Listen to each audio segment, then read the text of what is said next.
We can clarify their doubts, their misunderstanding that they maintain about our religion. That mission is more important. Right. I don't speak until you come and speak the words. I also sit down quietly. You give more dana, you become more beautiful. No, to a shopping complex to become beautiful, I think.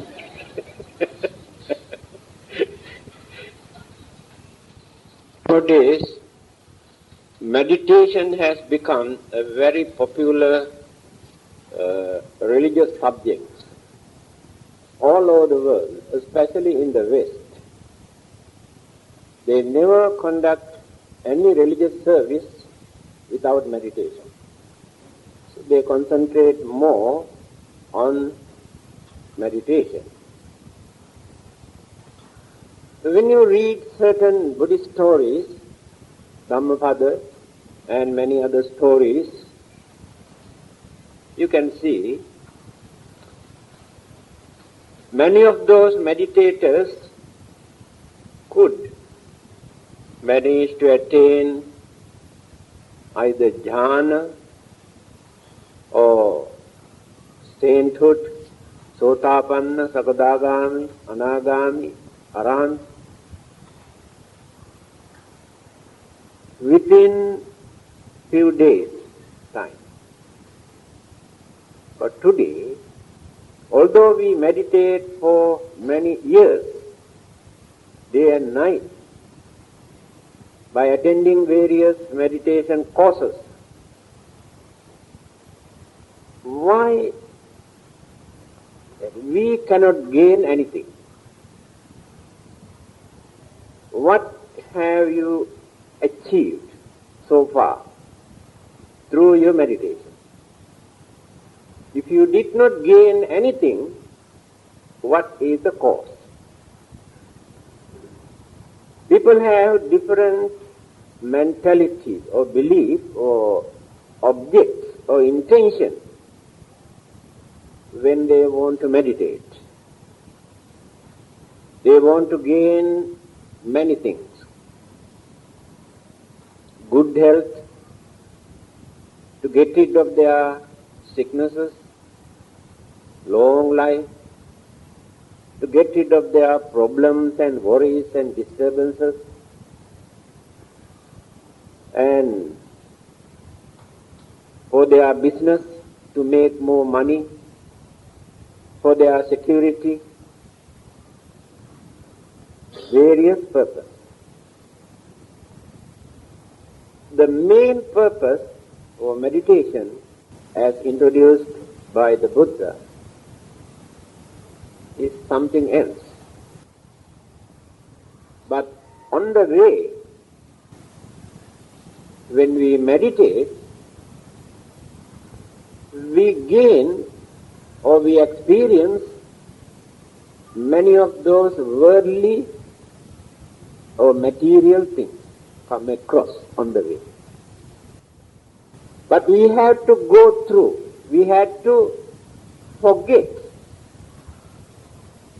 these gaining. If you stop our meditation after gaining certain material things, again we come back to the same place where we were. Satipatthana Sutta, the most important, very popular discourse, Sati Upatthana, Satipatthana, the way of mindfulness. In that sutra, you might have read what the Buddha said. Ekayano ayang bhikkhave maggo. There is only one way, one method for people to practice. What? Sattanang visuddhiya. For the purifications of the mind. Soka paridvanang samatikkamaya. To get rid of the existing worries and miseries and mental disturbances. Dukkha domanassanang atthagamaya. To forget our existing unsatisfactoriness in our life or suffering and lamentation or imagination. Nyayasya adhigamaya. To attain the higher stages beyond this worldly or mundane life, such as Sotapanna, Sakadagami, Anagami, Arahanta, higher stages, supramundane. Nibbanasya Satchikiriya. To attain the final liberation or salvation. Why it is called liberation or salvation? Other religions always use the word salvation. We use the word liberation. Same meaning, but the concept differs. Every religion accepts without any controversy that this existing life or this world create suffering. Otherwise, there is no reason for them to use the word salvation. If there is any religion in this world to tell us there is no suffering here in this world, we can enjoy our life, then they cannot use this word salvation. Salvation of what? Since every living being, humans or non-humans, experience either physically or mentally some sort of unsatisfactoriness, unhappiness, disappointment and pain. They are praying, worshipping and doing something to get rid of all those existing unpleasant, unhappy situations. So, others believe there is a place where they can live without facing these problems. That is heaven to them. They say heaven is the only place where there are no sufferings, no death, no sicknesses, no old age, eternal. Therefore they use the word salvation. Here the Buddha used the word Nibbanasya Satchikiriyaya. Nibbana, Nirvana. Nirvana, the end of craving, meaning of Nirvana. There you can understand where sufferings exist. Where there is craving, my dear friend, there is suffering. Remember this. No one can deny this. If you crave for something, whether you gain this or not, definitely, if not immediately, you had to face a lot of problems and difficulties and worries and unsatisfactoriness, unhappiness, disappointment because of that craving. If you have not developed that craving in your mind, you never experience those problems.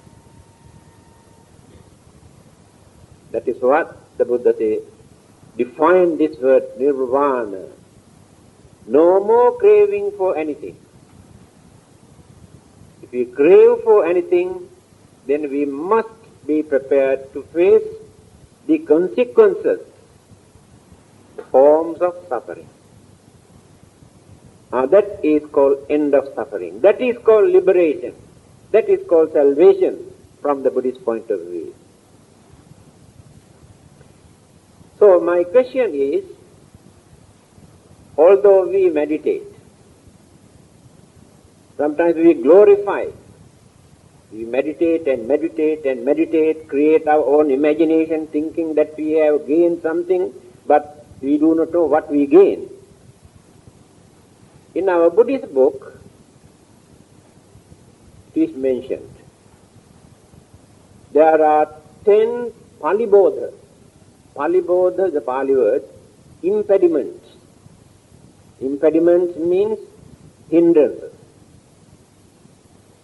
For us to achieve, to gain anything through our meditation. 10. In Visuddhimagga, the book, Path of Purification, you can find these 10 impediments, obstructions for our mental development. Avasocha kulang labho gano pachanti mang picca. The first item is avasa. Is there any Malay word called avasa? No, avasa, isn't it? Avasa means a dwelling place, the meaning of the word. Dwelling place means house. If our mind is attached to any building, any house, if we are responsible for that house, if we maintain that this is our house, my house, that feeling creates enormous disturbances in our mind. You cannot say no. How many things are there for you to attend, to protect, to look after, to maintain, to beautify, to decorate your house? By devoting your time, all the while thinking of your house, you experience the difficulty of maintaining peace in your mind through your meditation. Your attachment. Now you are here. You came here to listen to this sound. But in your subconscious mind, you can see, you are thinking, what is happening in my house? If there is nobody at home, where the thieves have entered into my house, that is called impediment or hindrance for your meditation. Whether monks or laymen makes no difference. The Buddha's advice to the monks, they can stay in any beautiful house. There is no restriction that monks should not stay in beautiful house in the Buddha's teaching. Whether it is a mud house, mud hut, or a mansion, beautiful palace, you should not develop your attachment and craving towards that building. But you can use this as your shelter. That's all. A monk who stays in a mud hut crave for that house. Oh, this is my house. This is my property. The one who stays in a palace, he used this as a shelter, but he never developed craving for that house. This monk never disturbs his mind for his meditation, but the monk who stays in the jungle or in the hut disturbs his mind. Understand this.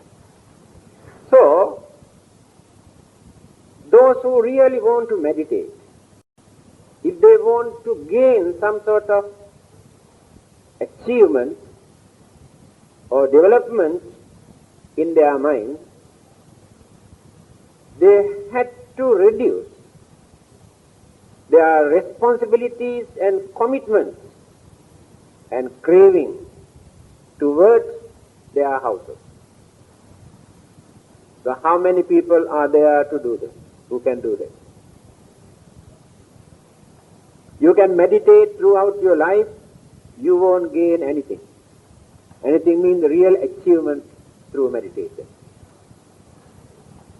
That is why renunciation is important. Without renunciation,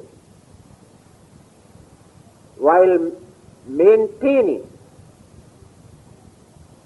all our responsibilities and commitments, although we meditate, we never reach the final goal. But the time that you spend for your meditation can calm your mind. You can relax. Very good for your physical body, your brain and brain cells and nervous system, blood circulation, your heart and organs and glands. Very good. That is why you feel some sort of nice feeling after your meditation. Because during that period you do not create excitement to disturb your mind. Disturb. You never disturb the mind at that time. And you are not crazy for indulgence through your senses during that period. Mind is calm. But how long can you maintain this? Your meditation is like this. I can give a simple example, then you can understand. You can take a big vessel and cover certain area of our compound, the grass, green grass, you can cover. And keep this for 1 or 2 weeks. After 2 weeks, you take out this, you can see green grass turn into white color. You have seen this, isn't it? Now everybody knows it. Now turn into white color. So the time that you spend for your meditation is exactly that period.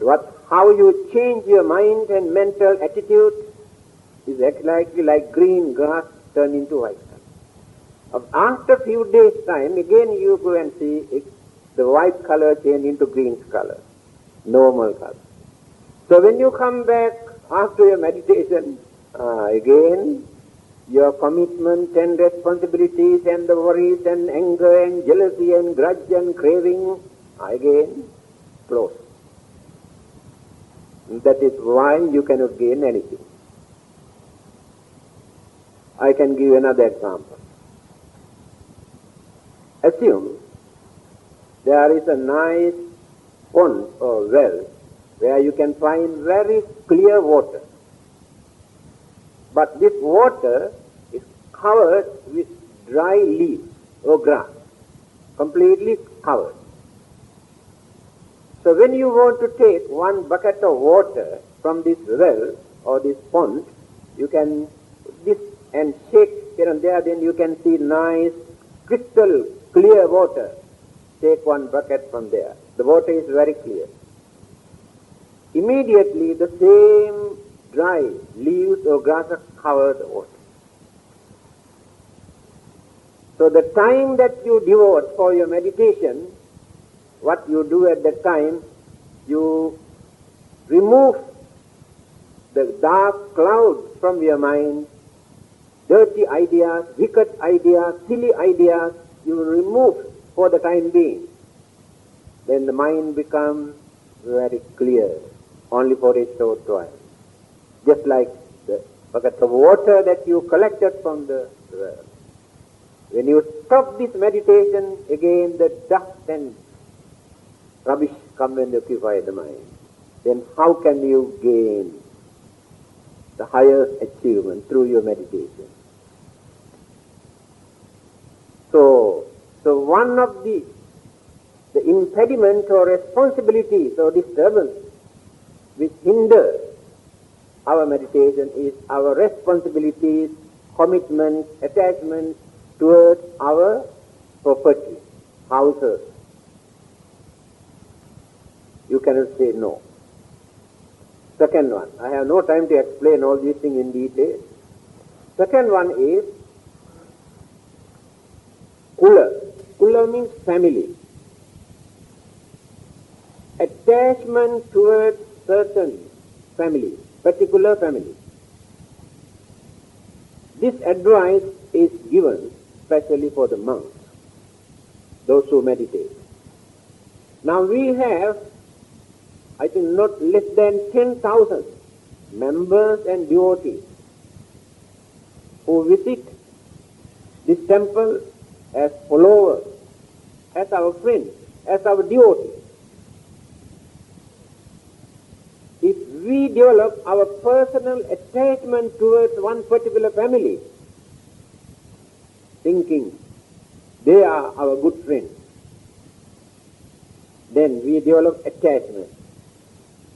And this attachment hinders our spiritual development, our meditation. Therefore, a monk should not say, this family or these people are my devotees. It is wrong. We must have same feeling, whether they are rich or poor, whether they are Chinese or Sinhalese or Indian. All are human beings. Without any discrimination, we must fulfill our duties, religious obligations. So if we develop personal attachment towards one particular family, that attachment hinders the spiritual development. This is the second impediment for our spiritual development, to experience good results through our meditation. Third one, gain. This is the most dangerous thing. When you read Majjhima Nikaya Sutra Pitaka, there's a very interesting information. One day, Sariputta, the chief disciple of the Buddha, suggested, early part of the Pitaka, the behavior of certain monks nowadays is not very healthy, he said. Therefore, time has come for you to introduce a disciplinary code for these monks. Sariputta suggested. Because at that time, Buddha has not introduced a disciplinary code, only a simple or general advice for them to behave, that's all. Then, so what did the Buddha say? He said, time has not yet come, still early. Then he has given few reasons. First thing, the number of monks, disciples, are still very few. Second reason, their knowledge about worldly material things, or philosophy or psychology or science, is still not very deep. Remember this. Their knowledge. And their gain, the gift that they receive from the devotees, are still very, very few. Very little. When these things increase, then we experience the difficulty of controlling the Sangha, the monks. or the disciples. So the Buddha did not accept Sariputta's advice to introduce disciplinary code at that time, because the Buddha could satisfy with their way of life. Knowledge can disturb faith, devotion, confidence in religion. A person can become skeptic. Then they do not respect, they never listen to anybody because of their knowledge. That is what the Buddha says. So that knowledge is not the important thing for a religious life. That knowledge can disturb our spiritual way of life. When there are many, say, few 100,000 in one group, we experience the difficulty of controlling them. When there are few, it is easy to control them. That is what the Buddha says. When they receive more and more gifts from the devotees, they also develop their craving and craving and craving. The more you give, the more they develop their craving. You spoil them. By knowing this, the danger of this, your duty is to provide requisites, what they really need. This is called requisite. If you go beyond this, you support them to develop their craving. That is why in certain temples we have seen how monks and monks fight to become the chief, to occupy the temple. The reason is red packet, more and more red packet. If you don't give this red packet, they never fight.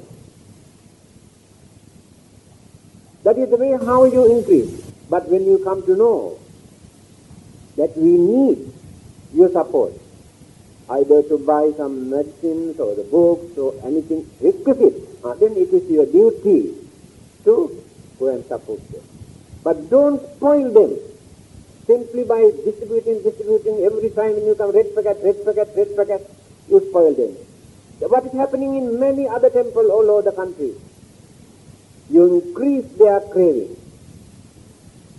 Here, the Buddha's advice is, if we gain more and more profit or gift, we experience the difficulty of controlling our mind to maintain peace. Then how to develop our meditation? This is the third one. Next one, a group of devotees or members or students or disciples. If the meditator is responsible for this group, this will become another mental hindrance. Because he has to attend to them, look after them, and he is responsible for them.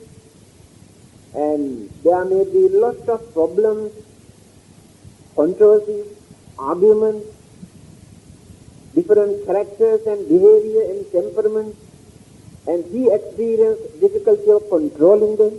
Then he may lose his temper, he scold them, shout at them. Then this will become a big problem for him to meditate. Therefore, when a meditation master or anybody who meditates associates with another group very closely, he should not take responsibility, burden of this particular group, whether students or devotees or members.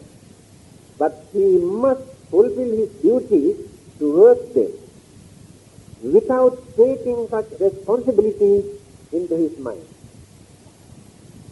We have experienced all these problems when we want to control our disciples, our students, our members, our devotees, we lose our temper. We cannot control our own mind. Circumstances, because there are 1,001 commitments. I had this experience. When you started to erect all these buildings, school buildings, pagodas, and the monks' quarters, and these buildings, how many times we had arguments, heated arguments, misunderstanding, and jealousy because of these projects. And every time all these issues disturb the peace in our mind. So, a meditator should not get involved directly, should not take the responsibilities of any project. But there are many things that he can do without involving too much, without disturbing his mind, by maintaining peace. Otherwise, difficult to gain anything through meditation. Next one, if a meditator starts to travel from place to place, there are some people who travel from this temple to another temple, that temple to another temple, from this country to another country, that country to another country, searching a good meditation. They believe that they can find out the meditation there, outside. Those people cannot understand. We cannot gain anything from outside for our meditation. Wherever we go, we carry our own mind. By using this mind, either we practice here or there, this meditation, there is no difference. Of course, environment, circumstances, situations, climate, they are congenial for a meditator. That is a different issue. But you might have heard that story. Somebody asked this question: how can we find the most contented, happy person in this world? In which country? Which part of the world? Then the answer was given in this way. If you sit down here, calm your senses, concentrate on one particular object, the most happiest and contented man we can find here. Not necessary for you to go anywhere in searching a happy, contented man. It is in your mind. So, traveling from country to country, temple to temple, either for religious activities or meditation or some other purpose, can disturb the environment, disturb the mind and the body. Circumstances are on the way also disturb the mind. And the climate also disturb the mind. And people around that area also disturb the mind. So, traveling from place to place for meditation is an hindrance for meditation, according to the Buddha. Therefore, we cannot gain any extraordinary development in our mind by visiting from place to place, country to country. If you really know how to meditate, you can do it here. Even temple also not very important if your house is congenial, suitable. Your mind is the only important thing for your meditation. The next one is relatives. Assume we have so many relatives. Almost every day they come and disturb us, asking this and that, and they want to get loan, they want to get money, they want to borrow something, they want to take away something from your house, and they come and complain, they come and grumble, and they, there are differences and grievances and problems and so many things. Then you have no peace because of your relatives. And some of those relatives also very cunning people. They try to take advantage of you, to gain something from you, disturb your mind, bluff you, swindle you because of your relationship. So if you have no relatives, so much the better for your meditation. Do you know a young boy who has renounced his house and life, the family, and to become a novice monk, and gone to another village, and after spending for a few years, he came back to the same village where his family, father and mother and all the others are staying. Every day he goes out for begging, Pindapata, his arms round, and he visits this house also, his own house. Many years he has visited this house. And his father and mother and family members could not recognize him, and he also did not indicate anything that he come from the same house. He visited this house as a stranger. That means he has no attachment towards. That is called renunciation. It does not mean that when once a person renounces a family, he must ignore or forget the whole family members. No. Take, for example, the Buddha. After his renunciation, how he come back? He had to return to fulfill his duty towards his father, stepmother, his former wife, his child, his brothers, and everybody. But he did not develop any attachment towards them. So this particular monk did not indicate anything for them to know that he belonged to the same family unless he attained the highest stage, sainthood. Now, attachments automatically eradicated no more. After that, introduce himself. Because now no more attachment, cannot develop attachment. There is another story in Dhammapada. An old nun had only one son before her becoming a nun. And that young son also became a novice monk. One day, when the monk was visiting somewhere, a novice monk happened to meet the mother. The mother talked to him. He ignored. He did not answer, and he did not want to listen to this old lady, what she said. Just went out. Then she started to grumble, look at this young boy, he's my own son. He doesn't want to talk to me when I ask something. Complain.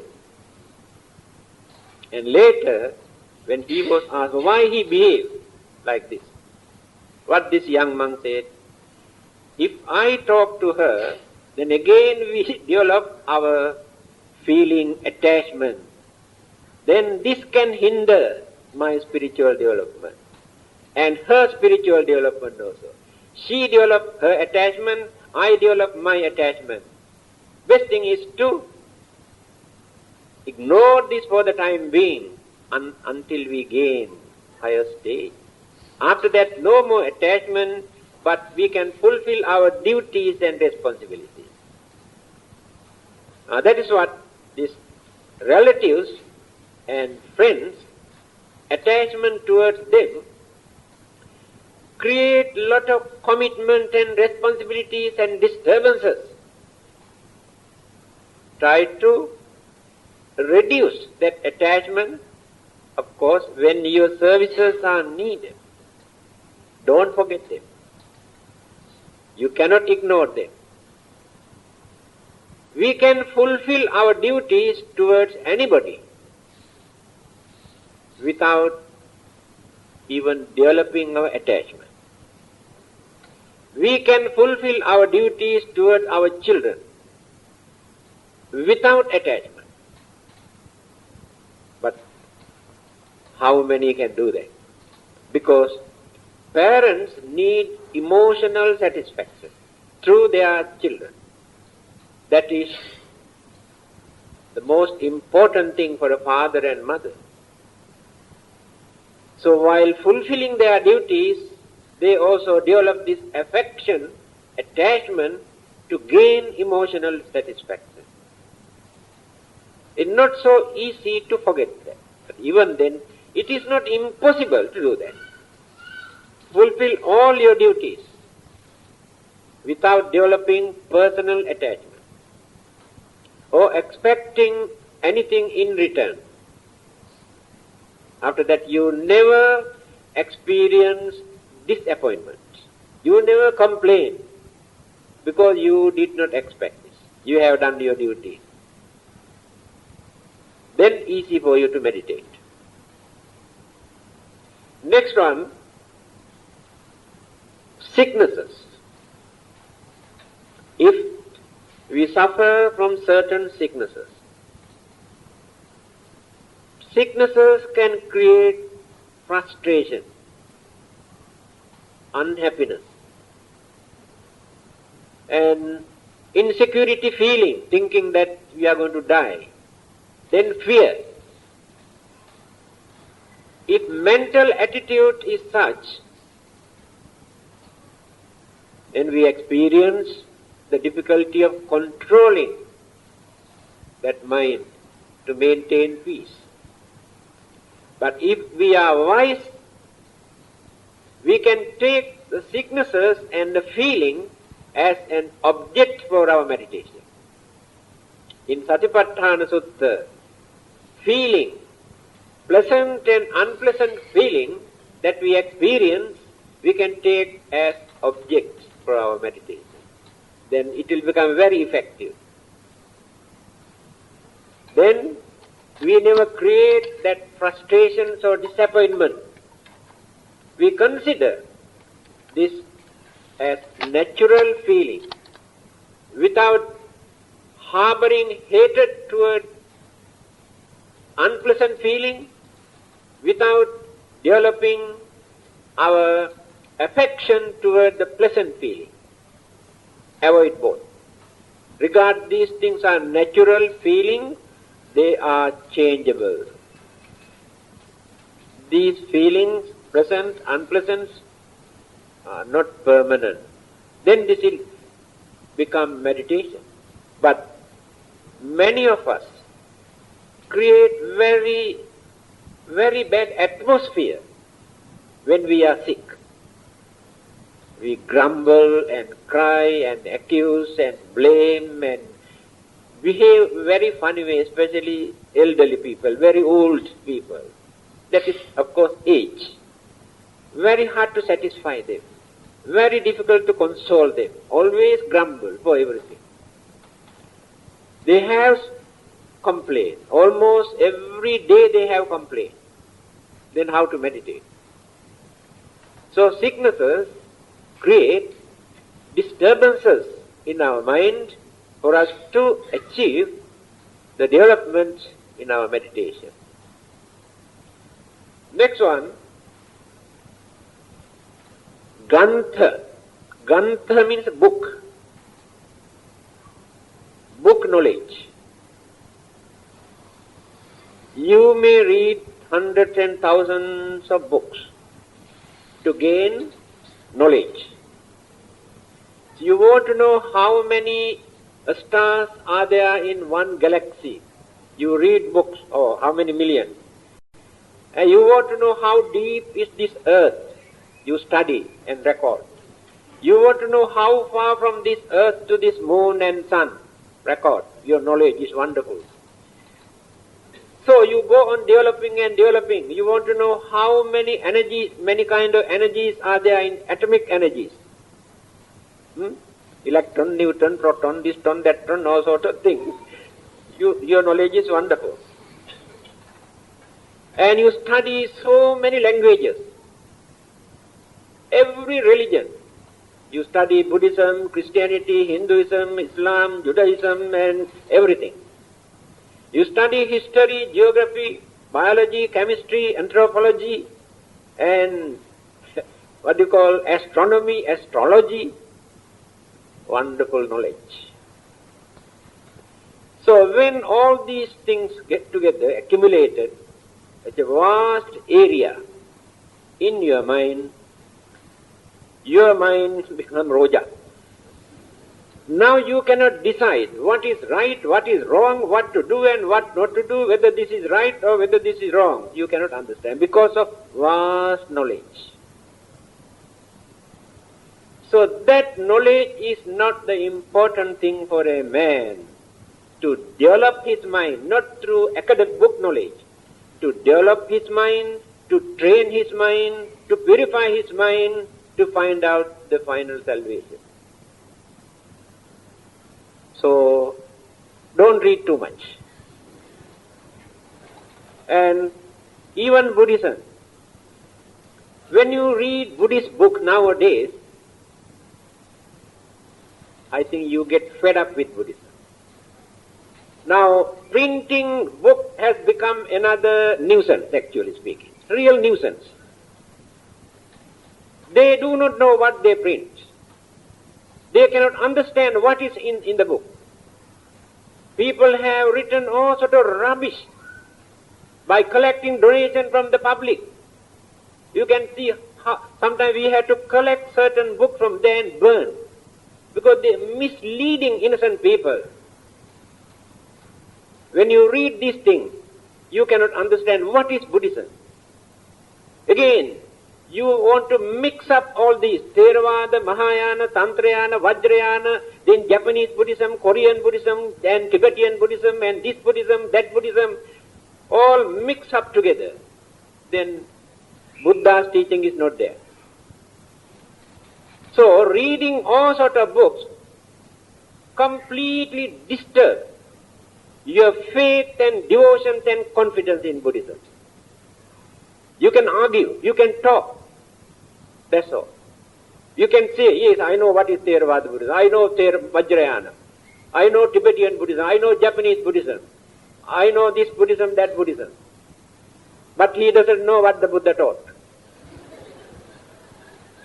So this book knowledge, I strongly advise you not to read all those rubbish what people publish and distribute.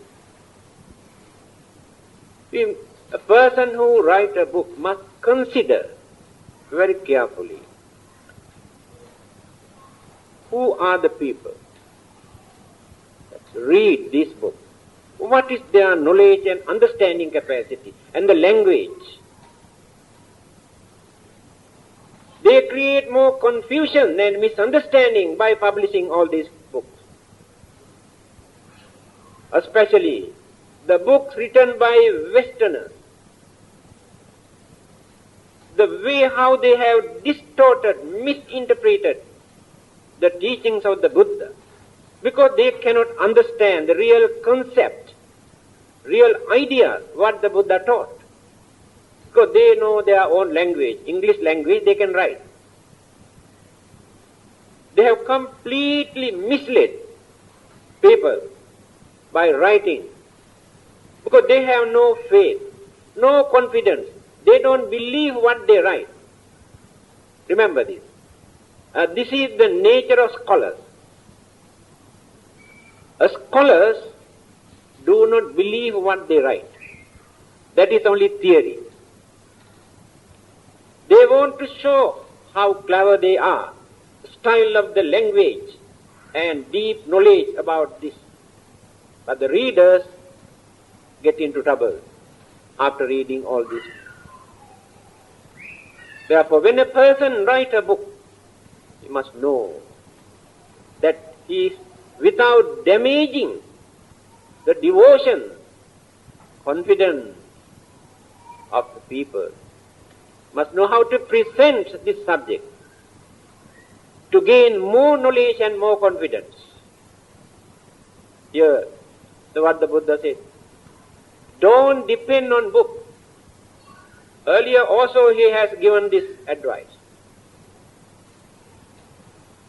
Not to depend on your holy book. People can say, it is in our holy book. Therefore we must accept. The Buddha said, don't accept just because it is in your holy book. People can write anything in their book and later introduce, oh, this is given by God, came down from heaven, introduced by Buddha, but their own opinion, ideas. Those books which were written, say, about 800 years after the Buddha, by various scholars, after introducing so many things what the Buddha has rejected earlier, again they have incorporated and introduced this subject as Buddhism. What they say? They say these books were written during the Buddha's time. There was no such writing system to write any Buddhist book at that time. They cannot understand this. See how stupid they are. Even Vedas, Hinduism, older than Buddhism, they never had any book at that time. They also have recorded all their books many hundred years after the Buddha, even Hindus. They say during the Buddha's time, they have written all those secret doctrine. They say secret. The Buddha says, I have no secret. I have revealed everything. But they say secret doctrine. Hidden in Nagaloka, underground work. That means Buddha had underground work also. This is the way how they try to introduce Buddhism as very powerful, dynamic religion, Buddhism, secret religion. And later they discovered this. See how they mislead innocent people, talking rubbish. That is why I strongly advise you, when you are going to read any book, please find out what this book is. Otherwise you get into trouble. You lose confidence in Buddhism.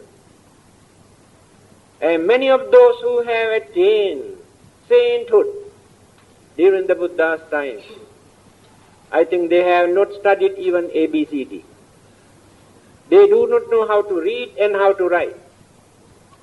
But they had devotion, confidence, and their minds are pure.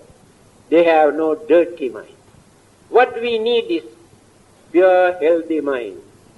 Devotions and confidence. You can forget your books. You can meditate with pure mind by reducing these 10 kind of impediments, responsibilities, commitments, which hinder our spiritual development. Last one is very peculiar thing. Iddhi.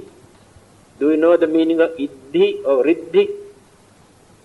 Iddhi, Pali language, Riddhi, Sanskrit. The miraculous power. You are crazy for gaining miraculous power. The purpose of your meditation also to gain this miraculous power. But you do not know this miraculous power hinder your spiritual development. You miss the target if you stop your meditation after gaining some sort of miraculous power. So what sort of miraculous power? Especially through jhana meditation or samatha meditation, some people gain, after fourth jhana, they gain some sort of supernormal or psychic power. Without eradicating their craving, anger, jealousy, or the defilement from their mind, they develop only mental energy through this meditation. Now you can see the difference. The mental impurities still remain just like sediments, although they are not active. So they develop their mental energy through their meditation and gain this jhanic power, miraculous power, supernormal power. Before Buddhism come into existence, many people have done this, especially in India. They can appear and disappear through this psychic power. They can fly like a bird in the sky. They can walk on the water. They can read others' minds. All these are the development of psychic power in the mind. So if you stop your meditation after gaining any of these psychic power, you had it. What will happen? You can misuse and abuse this jhanic power for your personal worldly material gain. Again you drop, completely drop. What happened to Devadatta, who developed this, who gained this jhanic power, miraculous power, appeared and disappeared and transformed himself into various forms?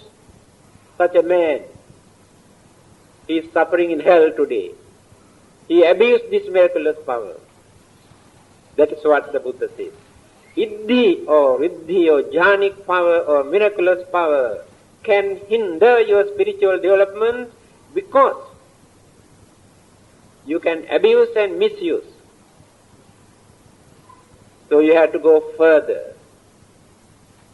These are the 10 kinds of mental disturbances which interrupt our spiritual development through meditation. So some of them that I mentioned, you had to fulfill as your commitment. But you must know how to handle them without developing too much emotional attachment. You know the difference between attachment and emotional attachment. Attachment with understanding is not dangerous. Attachment through emotion without clear understanding is very dangerous. That is why people commit suicide when certain things happen. Emotion. If you develop this attachment with understanding, we know how to stand firmly.